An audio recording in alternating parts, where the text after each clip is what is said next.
Good morning everyone, প্রীতিলেখা lifestyle চ্যানেলে আপনাদের সকলকে স্বাগত জানাই। নতুন দিন, নতুন সকালের সঙ্গে নতুন একটা ভিডিও।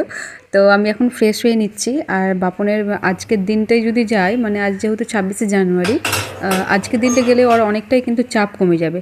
আপনাদের বাড়ির ঝুলন বাড়ির সামনে একটা আমের গাছ দেখলেন, কি সুন্দর ছোট ছোট আমের মুকুল এসেছে, এত ভালো লাগছে গাছটা দেখতে। যখন একটু বড় হবে আমগুলো তখন কিন্তু আরও ভালো লাগবে গাছটা দেখতে। আর গাছে ফল ধরে থাকবে, এটা কিন্তু ভালোই ব্যাপার। গত 2 দিন থেকে আমার একটু নিজেকে লো ফিল করছিলাম, তো ভাবছি একটু স্ট্রং কফি বানাই। স্ট্রং কফিটা বানিয়ে একদম চনমনে হয়ে যাব সকালটা, কারণ চনমনেটা না হলে আজ অনেক কাজ বাকি আছে। তো কফিটা নিয়ে আমি ওপরে যাব ভাবলাম।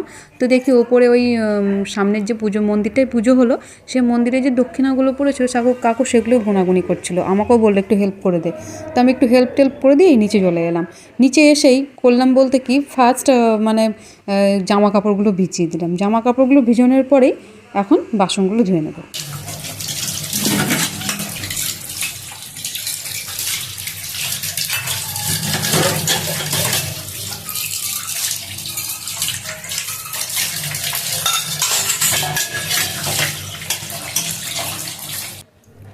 জলখাবারে বানিয়েছিলাম একটু জিরে আলু। এই জিরে আলুটা খেতে আমার কিন্তু দারুণ লাগে, একটু ঝাল ঝাল করে বানাই।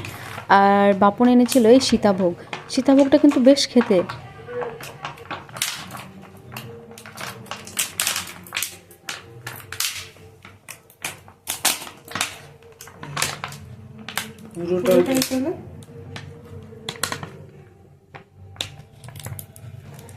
সীতাভোগটা এত সুন্দর খেতে ছিল না, দারুণ। অর্ধেকটা ও খেয়ে বেরিয়েছিল, আর অর্ধেকটা যেটা ছিল সেটা আমি এখন জলখাবারে খেয়ে নিচ্ছি।